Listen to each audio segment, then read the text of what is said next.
A paz do Senhor e o amor de Maria esteja com todos vocês. Sejam todos muito bem-vindos. Vamos invocar a proteção de São Miguel Arcanjo, pedindo sua intercessão pelo Brasil, pelo Padre Daniel Ribeiro, por todos os sacerdotes, pelo Papa Leão XIV, por todo o clero, pela conversão dos pecadores, pelos nossos familiares, por nós e por todas as nossas intenções. São Miguel Arcanjo, defendei-nos no combate. Sede nosso refúgio contra as maldades e ciladas do demônio.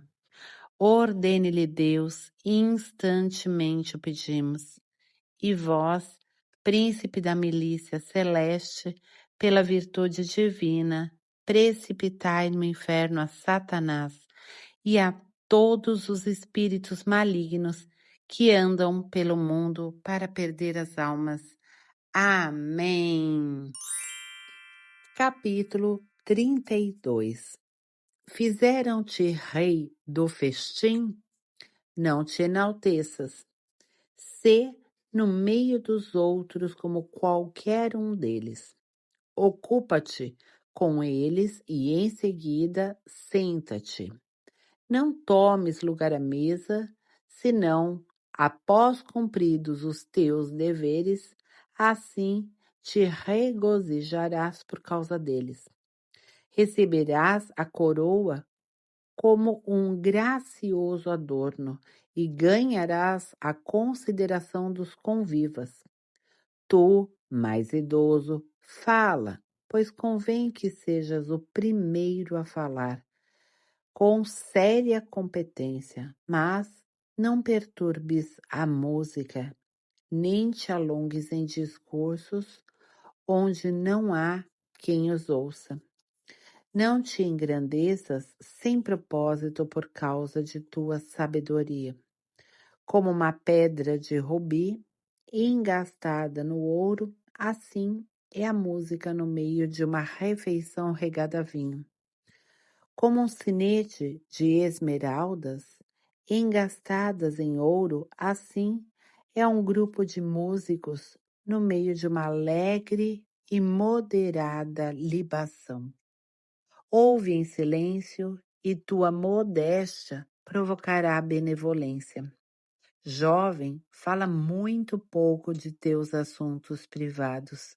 Se fores 2 vezes interrogado, que tua resposta seja concisa. Em muitas coisas, porta-te como se as ignorasses. Ouve em silêncio e pergunta. No meio dos poderosos, não tomes muitas liberdades. Não fales muito onde houver anciãos. Vê-se o relâmpago antes de se ouvir o estalido. A graça precede o rubor da modéstia. Pelo teu recato serás bem-quisto. Uma vez chegada a hora de se levantar, não te demores, sê o primeiro a correr para casa, onde te regozijarás com os divertimentos. Faze o que te aprouver, porém, sem pecado e sem orgulho. E em tudo isso glorifica o Senhor que te criou e que te cumula de todos os seus bens. Temor de Deus. Aquele que teme o Senhor aceitará a sua doutrina. Aqueles que vigiam para procurá-lo serão por ele abençoados. Aquele que busca a lei, por ela será acumulado. Aquele, porém, que procede com falsidade, nela achará ocasião de pecado. Aqueles que temem o Senhor terão um juízo reto e farão brilhar como uma tocha a sua justiça. O pecador foge da censura e encontra precedentes segundo o seu desejo. O homem prudente não perde ocasião alguma para instruir-se, e o estranho ou o orgulhoso não tem nenhum temor. Mesmo quando age sozinho e sem conselheiro, ele será castigado pelos seus próprios desígnios. Meu filho, nada faça sem conselho, e não te arrependerás depois de teres agido. Não te embrenhes num caminho de perdição, e não tropeçarás nas pedras. Não te metas num caminho escabroso, para não pôres diante de ti uma pedra de tropeço. Previne-te contra teus filhos. Sê prudente em presença de teus familiares. Em tudo o que fizeres, age com segurança, pois isso é guardar os mandamentos. Aquele que crê em Deus atende ao que ele manda. Aquele que põe sua confiança nele não será atingido. Capítulo 33. Ditos diversos. Aquele que teme o Senhor não será surpreendido por nenhuma desgraça, mas Deus o protegerá na provação e o livrará de todo o mal.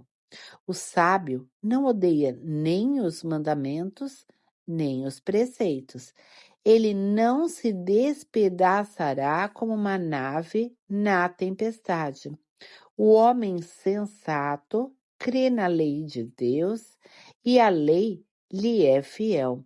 Aquele que esclarece uma pergunta prepara a resposta. Depois de assim ter orado, ele será atendido.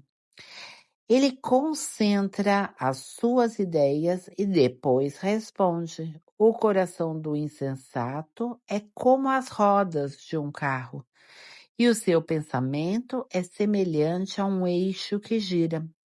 O amigo zombador é como um garanhão que relincha debaixo de qualquer um que o monta. Sabe as disposições de Deus. Porque um dia prevalece sobre outro dia, uma luz sobre outra luz, um ano sobre outro ano, provindo todos do mesmo sol? Foi a ciência do Senhor que os diferenciou, quando criou o sol que atende às suas leis. Ele distinguiu os tempos e os dias de festa, nos quais os homens celebram pontualmente as solenidades. Entre eles há alguns que Deus elevou e consagrou. A outros pôs no número dos dias comuns. Foi assim que Deus tirou todos os homens do solo e da terra de que foi formado Adão. Em sua grande sabedoria, o Senhor os distinguiu e diversificou os seus caminhos. Entre eles, alguns foram abençoados e exaltados, outros foram santificados, e ele os tomou para si. Entre eles, alguns foram amaldiçoados e humilhados, os quais ele expulsou de seu lugar de exílio. Como o barro está nas mãos do oleiro, que o amolda e o dispõe, dando-lhe todas as formas que deseja. Assim é o homem na mão de quem o criou, e que lhe retribuirá segundo o seu juízo. Diante do mal está o bem, diante da morte, a vida. Assim também, diante do justo, está o pecador. Considera assim todas as obras do Altíssimo. Estão sempre duas a duas, opostas uma à outra. Objetivo do autor. E eu fui o último que despertei e fiz como o que junta os grãos depois da vindima. Eu também esperei na bênção de Deus e enchi a tina como o vindimador. Olhai que não trabalhei só para mim, mas para todos os que buscam a doutrina. Ouvi-me, ó poderosos, e todos os povos, e vós, chefes da assembleia, escutai-me. Distribuição dos próprios bens. Ao teu filho, à tua mulher, ao teu irmão, ao teu amigo, não concedas autoridade sobre ti durante tua vida. Não dês teus bens a outrem, para não te arrependeres e teres de tornar a pedi-los, enquanto viveres e respirares, que ninguém te faça mudar a este respeito, porque é melhor que os filhos te peçam do que estares tu olhando para as mãos de teus filhos. Em tudo o que fizeres, conserva toda a tua autoridade. Não manches o teu bom nome. Somente no fim de tua vida, no momento da morte, distribuirás a tua herança. Comportamento com os escravos. Para o jumento, o feno, a vara e a carga. Para o escravo, o pão, o castigo e o trabalho. O escravo só trabalha quando corrigido e só aspira ao repouso. Afrouxa-lhe a mão e ele buscará a liberdade. O jugo e a correia fazem dobrar o mais rígido pescoço. O trabalho contínuo torna o escravo dócil. Para o escravo malévolo, a tortura e as peias. Manda-o para o trabalho para que ele não fique ocioso, pois a ociosidade ensina muita malícia. Ocupa-o no trabalho, pois é o que lhe convém. Se ele não obedecer, submete-o com grilhões. Mas não cometas excessos, seja com quem for, e não faças coisa alguma importante sem ter refletido. Se tiveres um escravo fiel, que ele te seja tão estimado como tu mesma. Trata-o como irmão, porque foi pelo preço de teu sangue que o obtiveste. Se o maltratares injustamente, ele fugirá. Se ele for embora, não saberás a quem perguntar, nem onde deverás procurá-lo. Capítulo 34. Vaidade dos sonhos. O insensato vive de esperanças quiméricas. Os imprudentes edificam sobre os sonhos, como aquele que procura agarrar uma sombra ou perseguir o vento. Assim é o que se prende a visões enganadoras. Isso segundo aquilo, eis o que se vê nos sonhos. É como a imagem de um homem diante dele próprio. Que coisa pura poderá vir do impuro? Que verdade pode vir da mentira? A adivinhação do erro, os augúrios mentirosos e os sonhos dos maus. Tudo isso não passa de vaidade. Teu coração, como o de uma mulher que está de parto, sofrerá imaginações. A menos que o Altíssimo te envie uma visão, não detenhas nelas teu pensamento, pois os sonhos fizeram errar muita gente, que pecou porque neles punham tua esperança. A palavra da lei se cumpre integralmente e a sabedoria se tornará evidente na boca do homem fiel. A experiência. Que sabe aquele que não foi experimentado? O homem de grande experiência tem inúmeras ideias. Aquele que muito aprendeu fala com sabedoria. Aquele que não tem experiência, pouca coisa sabe.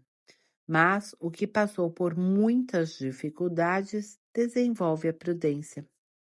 Que sabe aquele que não foi tentado? O que foi enganado abundará na insagacidade. Vi muitas coisas em minhas viagens, muitos costumes diferentes. Algumas vezes encontrei-me em perigo de morte, mas fui libertado pela graça de Deus. Proteção de Deus a aqueles que o temem. O espírito daqueles que temem a Deus será procurado, será abençoado quando Deus olhar para eles. Com efeito, sua esperança está posta naquele que o salva, e os olhos de Deus estão voltados para aqueles que o amam. Aquele que teme o Senhor não tremerá de nada, terá medo, pois o próprio Senhor é a sua esperança. Feliz a alma que teme o Senhor. Para quem olha ela e quem é a sua força, os olhos do Senhor estão voltados para aqueles que o temem. Ele é um poderoso protetor, um sólido apoio, um abrigo contra o calor, uma tela contra o ardor do meio-dia, um sustentáculo contra os choques, um amparo contra a queda. Ele eleva a alma, ilumina os olhos, dá saúde, vida e bênção. Os sacrifícios. A oferenda daquele que sacrifica um bem mal adquirido é maculada, e os insultos dos injustos não são aceitos por Deus. O Senhor só se dá àqueles que o aguardam no caminho da verdade e da justiça. O Altíssimo não aprova as dádivas dos injustos, nem olha para as ofertas dos maus. A multidão dos seus sacrifícios não lhes conseguirá o perdão de seus pecados. Aquele que oferece um sacrifício arrancado do dinheiro dos pobres é como que degola o filho aos olhos do pai. O pão dos indigentes é a vida dos pobres. Aquele que o tira é um homicida. Quem tira de um homem o pão de seu trabalho é como o assassino do seu próximo. O que derrama o sangue e o que usa de fraude no pagamento de um operário são irmãos. Um constrói, o outro destrói. O que lhes resta, senão a fadiga? Um ora, o outro maldiz, de qual ouvirá Deus a voz? Se aquele que lava após ter tocado num morto torna a tocá-lo, de que lhe serve ter se lavado? Assim se porta o homem que jejua por causa de seus pecados e torna a cometê-los. De que lhe serve ter se humilhado? Quem ouvirá a sua prece? Capítulo 35. Aquele que observa a lei faz numerosas oferendas. É um sacrifício salutar guardar os preceitos e apartar-se de todo o pecado. Afastar-se da injustiça é oferecer um sacrifício de propiciação, que consegue o perdão dos pecados. Aquele que oferece a flor de farinha dá graças, e o que usa de misericórdia oferece um sacrifício.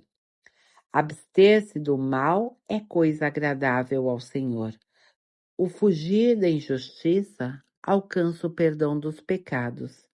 Não te apresentarás diante do Senhor com as mãos vazias, pois todos estes ritos se fazem para obedecer aos preceitos divinos. A oblação do justo enriquece o altar.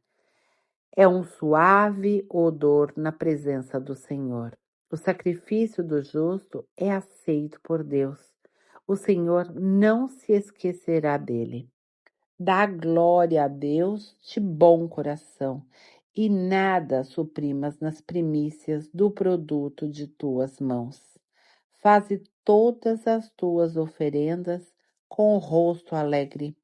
Consagre os dízimos com alegria. Dá ao Altíssimo conforme te foi dado por ele.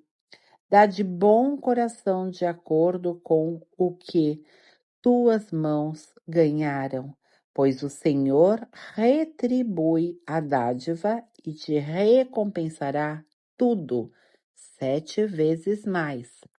Não lhes ofereças dádivas perversas, pois ele não as aceitará. Nada esperes de um sacrifício injusto, porque o Senhor é teu juiz e ele não faz distinção de pessoas. O Senhor não faz acepção de pessoas em detrimento do pobre e ouve a oração do ofendido. Não despreza a oração do órfão, nem os gemidos da viúva. As lágrimas da viúva não correm pela sua face, e seu grito não atinge aquele que as faz derramar, pois da sua face sobem até o céu. O Senhor que a ouve não se compraz em vê-la chorar. Aquele que adora a Deus, na alegria será bem recebido, e sua oração se elevará até as nuvens. A oração do humilde penetra as nuvens. Ele não se consolará enquanto ela não chegar a Deus, e não se afastará enquanto o Altíssimo não puser nela os olhos. O Senhor não concederá prazo, ele julgará os justos e fará justiça. O Fortíssimo não terá paciência com os opressores, mas ele lhes esmagará os rins. Ele se vingará das nações até suprimir a multidão dos soberbos e quebrar os cetros dos iníquos, até que ele dê aos homens segundo as suas obras, segundo a conduta de Adão e segundo a sua presunção, até que faça justiça ao seu povo e dê alegria aos justos por um efeito de sua misericórdia. A misericórdia divina no tempo e na tribulação é bela, é como a nuvem que esparge a chuva na época da seca. Terminamos neste momento a leitura de hoje e a jaculatória para vocês colocarem nos comentários é: ó Mãe do amor, da dor e da misericórdia, rogai por nós. Essa jaculatória é indulgenciada. Vou repetir. Ó Mãe do amor, da dor e da misericórdia, rogai por nós. Por hoje é só e até amanhã, se Deus quiser.